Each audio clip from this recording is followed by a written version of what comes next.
you fellas.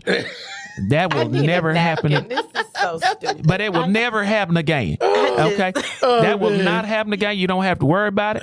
I am now trumpeting that I'm going to go down to Florida so we can actually put this in the Black History books. There is something seriously wrong with you. Like, seriously wrong with you. Were you born like this, or did you take lessons? Do you mean was I born white? If that's what you're asking. Yes, I was born. I was born a proud white American. Right? That's exactly how I was born. Dandridge, when I tell you he's been doing this since we were 3. Wrong with you? Since we were 3. Did you not tell your podcast? I'm sorry. If you didn't tell your podcast you had a special guest today, that is not my fault. But I am here to espouse the viewpoints of a Southern Caucasian gentleman. Oh, man. Okay? And I'm telling you, we were wrong. So there's a pose in your plot, though, because no one named Gilbert is going to use the word expeditiously. Well, don't assume that I don't have an education. Just because I have an accent doesn't mean I don't have an education. I don't understand how you could come to such a conclusion. Do you not remember Boss Hogg from the Dukes of Hazzard? Very, very intelligent man. Boss Hogg ran all of Hazard County. He made sure Uncle Jesse and Cooter never, and when I say never, they never could catch him. Boss Hogg was a short, heavy-set white guy, bald-headed. And how could he outrun the Dukes all the time? You know why? Intelligent. I'm speechless at what is happening right now. I'm glad this shit is being recorded, because if I tried to tell somebody they would understand the ridiculousness that I am witnessing, we're trying to, this is happening in real life. In real time? In real time. This is my life right now. I cannot believe this is happening. This is the most ridiculous. You are ridiculous. Well, we also couldn't believe we got our asses whipped like that. We couldn't believe that in real time either. But the shit happened. And now we are where we are. So anyway, going forward, I have suggested that all white people, once again, I say all white people on the boat, first of all, monitor your alcohol intake.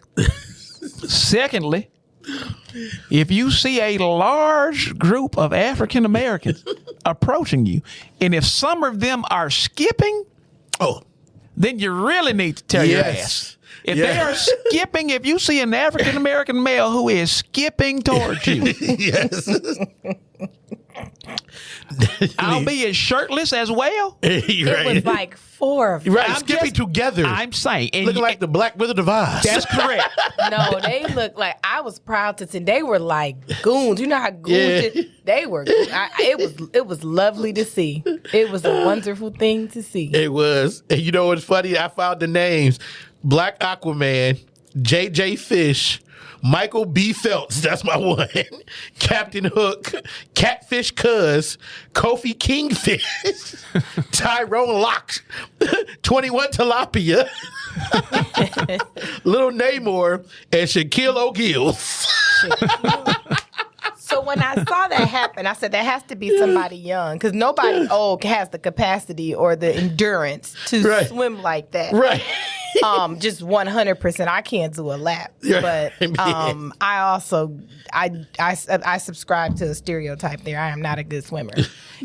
What took me by surprise, and it shouldn't have, was the really quick and swift commentary of social media. There was a whole rap song that came out. G-Mac Cash. What up, though? It was posted on Apple Music. The merchandise has right. The thing. The shirts. Somebody said Walmart sold out of folding chairs. I was like, what the hell? It took the country by storm. Yes. We researched that the folding chair was invented by a black man. Yes. He he could see this. Like he was like he could see into the future that we were gonna need this folding chair. He's clairvoyant. He's clairvoyant, right? Yeah, he's clairvoyant. Oh, no. He was.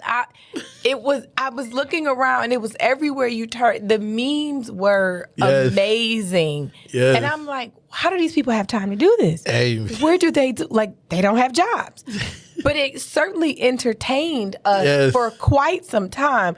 But the subtlety about it is, I feel like this was racially motivated. You feel like? You feel like, right. Well, yeah, I feel like this is racially motivated. I can't prove it, right? But I feel like it's racially motivated. And while it was entertaining to us, it's also hitting you in your face that this is where this is what we live. This is our reality, that someone just doing their job is going to be attacked by a mob of people. Right. And I think as we're thinking about this and we're framing out where we're going as a country, this is a scary time. So yeah, we've had fun with this and we've enjoyed it and we've laughed, but Gilbert, and I guess whatever his pseudonym, talked about, right? We're going to Florida and we're going to put this in history books because, they're banning our history in Florida. They're doing these things in Texas. I just read an article today where a 13-year-old girl in Mississippi was forced to carry a baby to term after being raped, right? Because she doesn't have access to abortion because they have closed all the abortion clinics in her tri-county area, tri-state area. Yep. And certainly people are like, well, why didn't they just fly anywhere else or fly anywhere? Well, like, everybody has the money. But people don't have access for that, which was very reminiscent to when Hurricane Katrina came, and they were like, well, why didn't they just leave?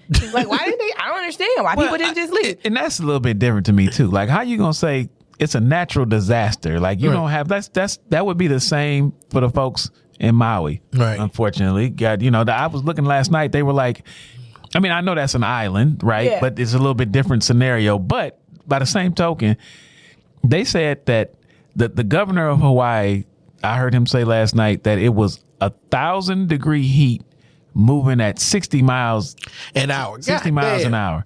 You can't escape that, right? Well, no, and again, I think for Katrina, they were like, well, there were warnings. We knew this was coming or whatever the case may be. Why didn't people leave? We told people to leave. And it's like, well, that's such a privileged statement. Everybody can't get all of their family or whomever. They may not have cars or whatever the case may be. I'm not trying to make this a Hurricane Katrina argument, but it was very reminiscent to that when we're talking about this young girl who I think she's a black girl. She was raped. And now she has a baby and she's 13. And this is a direct result of a policy that happened at the federal level that's going to cascade across this country. And so, yes, the Birmingham Brawl gave plenty chuckles. I knew I was probably stealing time for a good amount, laughing and sharing memes and just like overjoyed at what I was seeing throughout the day. I know that my productivity was down to 0. 100%. But you have to step back and be like, well, wait a minute. What's happening? And this is happening, and it's going to continue to happen, and it's going to continue to get worse. And we're looming on, right, our 2024 presidential election, and our front-runner presidential candidate has now been indicted 4 times in 1 year. You're right. He has 4 outstanding indictments in 1 year. And guess what? To your point, in a different time, in a different climate, where things weren't so tense, he wouldn't stand a chance at winning. True. Right? But now, because, and he did it, not just solely him, but a lot is attributed to him. Since the world is, not the world, but the United States is so divided, he can be indicted 4 times and people are still going to vote for him. But that's not something from a societal perspective. If we were to go back 20 years, regardless of who the candidate was, whether it had been a Democrat or a Republican, if that had happened, it was a wrap for them. Yep.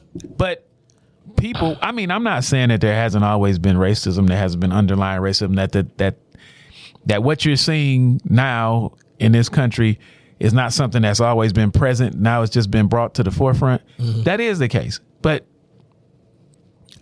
I preferred when it was not at the forefront, when people thought twice about saying something stupid or ignorant because they knew the ramifications. When was that?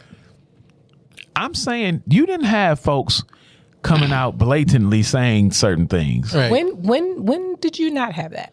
And I'm saying the 90s and 2000s, they were That wasn't the blatantly. case. Yeah. Like, for example, George. So wait, we didn't I'm get not the talking right to vote until 65. I mean, No, like, I'm just talking about. saying, I'm saying what Donald Trump said about people is what Duke said about people. David Duke, right?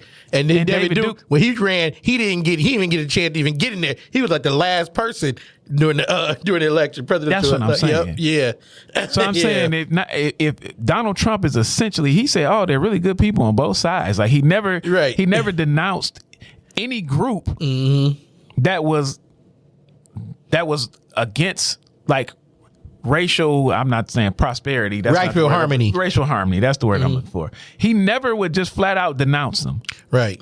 He would be like, well, I mean, you know, everybody's got a different perspective. And you got to. So what I'm saying is that further enabled them. Whereas even George Bush, Right. who let me take issue with that because let me stop real quick because that's why I don't fuck with your boy no more. It's another reason. Is your boy Yeezy? That's right. That's another reason why I don't fuck with him. You stood your ass up there on national TV and said, George Bush doesn't like black people. During Katrina, I got it. And then you walking around here with a Make America Great hat on again, holding Donald Trump's sack as he walks up the escalator. Well, wait a minute. Yeah, please. Wait a minute. Wait a minute.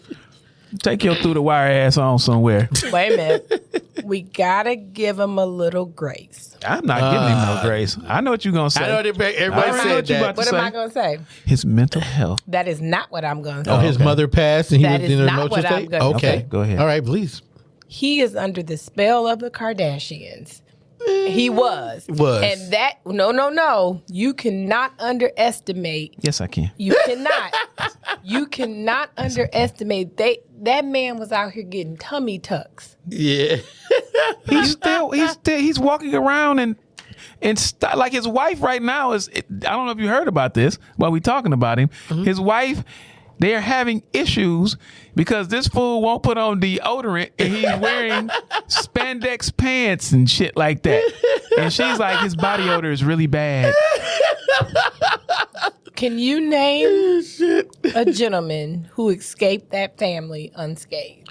Reggie Bush. That was before they became what they were. Okay. No, I can, but no, that's not what we're talking about. What you talking about? Unscathed. Lamar Odom always liked crack. He decided to get back on crack, and then he went to the bunny ranch to mess with some chicks. With some more crack.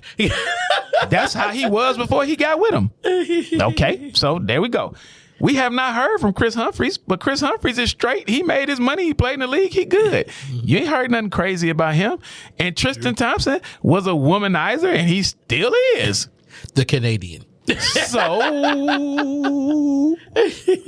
like I said. Do we want to talk about Bruce?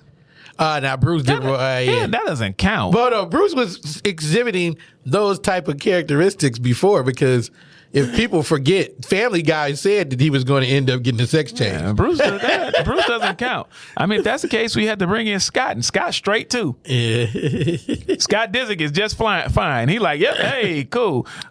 Sophia Richie, come get this. I'm really proud of you of keeping up with the Kardashians. Right, he was keeping up with it, wasn't he? I'm not keeping up with them. I mean, they do have a whole show called Keeping Up with Them. It's hard not to know what's going on with them, though. So I'm just saying. The point I think is not that I kept up with them. I'm trying to denounce Kanye. so whatever points I need to make. Whatever. all roads lead back to fuck Kanye. Got it. Man. Whatever point. Okay. If I have to say I watched 2 episodes of Keeping the Kardashians to get this information, then I'll say it.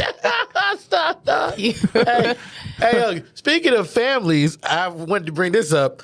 So my man Michael Oher, you know, from the Blindside, the movie with Sandra Bullock, he played won with an the Oscar. Ravens. What? Did he played for the Ravens. Played for a couple other teams. Two other teams, I think. Yeah. But he's in the news today because he's filing a lawsuit against the family that took him in the one that showed in the movie. The one that adopted him? Yeah. Well, no. See, that's the question. That's the problem. They did not adopt him. They made him sign a conservatorship. So they took his money? They took his money and his likeness and getting paid for it.